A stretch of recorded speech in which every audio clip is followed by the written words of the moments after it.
የሰዎችን ትኩረት ለመሳብ ቆንጆ መልክ ሳይሆን ማራኪ ድምጽ የበለጠ ወሳኝ እንደሆነ ታውቃላችሁ።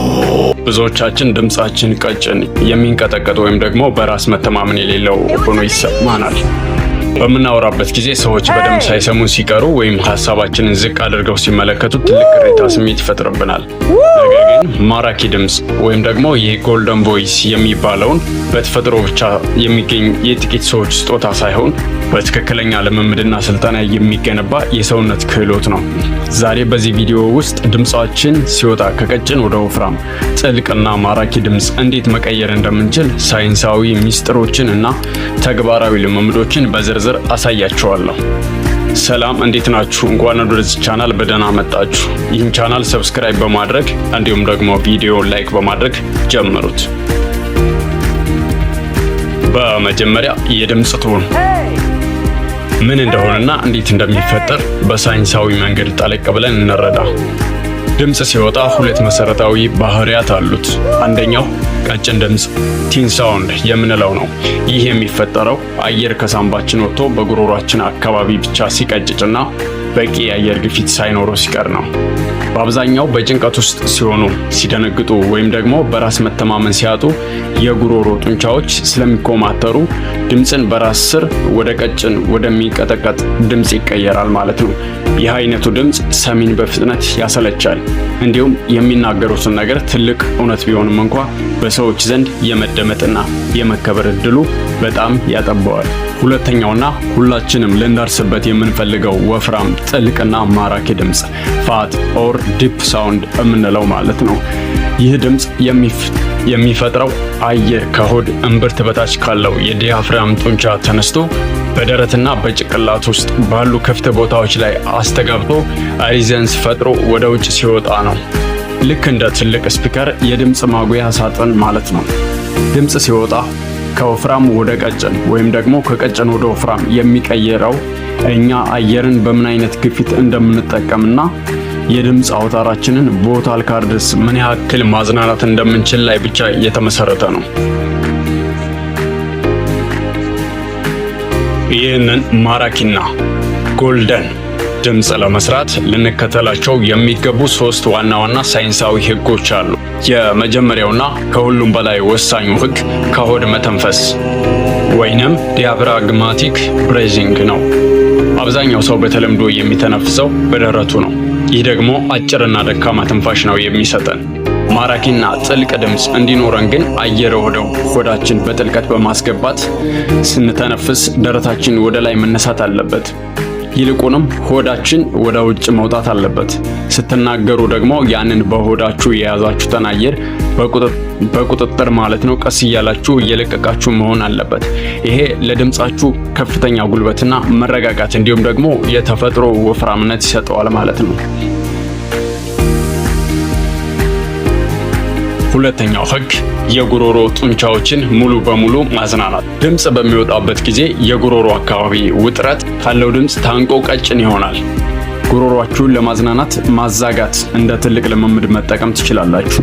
ስታዛጉ በጉሮሮአችሁ ውስጥ ያለው ለስላሳውን ክፍል ሶፍት ፕሌት ማለት ነው ወደ ላይ ይወጣል። የድምጽ አውታሮች ይፍታታሉ። እንዲሁም ደግሞ አየር መተላለፊያውን በሰፊው ይከፍታል።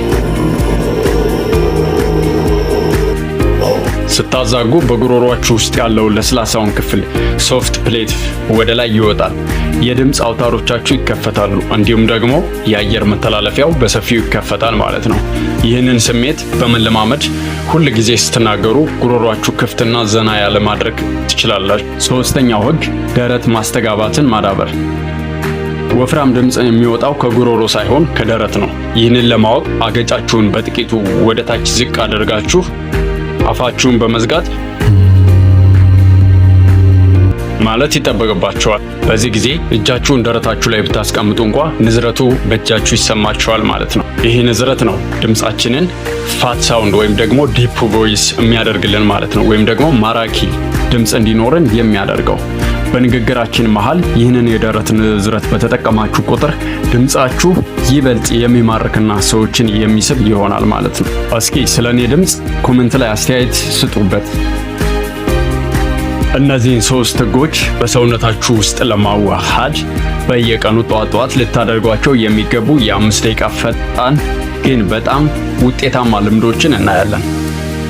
እያወራኋችሁ ያለሁት ስለ ጎልደን ቮይስ ወይም ደግሞ ማራኪ ድምጽ ስለማውጣት ነው።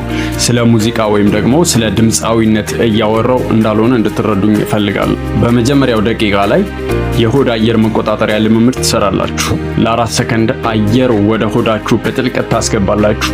ለ4 ሰከንድ ያህል አየሩን ሳታስወጡ ትይዛላችሁ።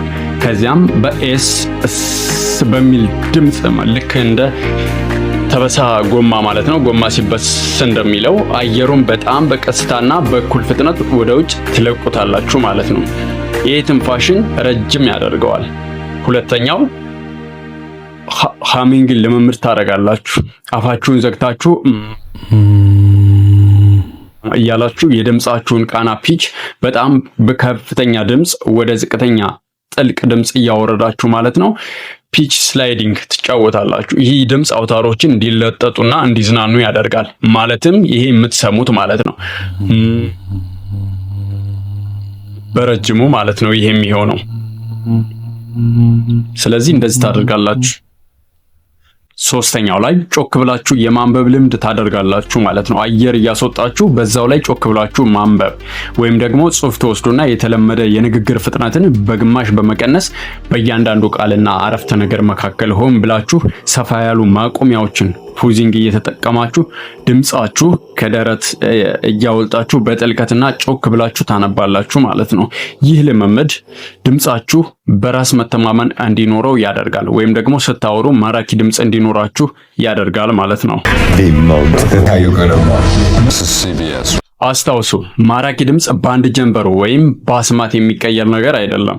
የሰውነታችሁ ጡንቻዎች አዲሱን አቀራረብ ለመልመድ ጊዜ ይፈጅባቸዋል። ነገር ግን እነዚህን ሳይንሳዊ ልምምዶችን በየቀኑ ጠዋት ለ5 ደቂቃ ብቻ በተከታታይ ካደረጋችሁ በጥቂት ሳምንታት ውስጥ በሰዎች ዘንድ ትልቅ ተሰሚነት፣ ተወዳጅነትና ክብር ያለው የጎልደን ቮይስ ባለቤት መሆን ትችላላችሁ ማለት ነው። በሌላ ጊዜ በቪዲዮ ማለት ነው ፕራክቲስ እናደርጋለን። ለዛሬው ግን ይሄን ይመስላል። ከጠቀማችሁ ላይክ እና ሼር አድርጉት። እንዲሁም ይህን ቻናል ሰብስክራይብ ማድረግ እንዳይረሳ።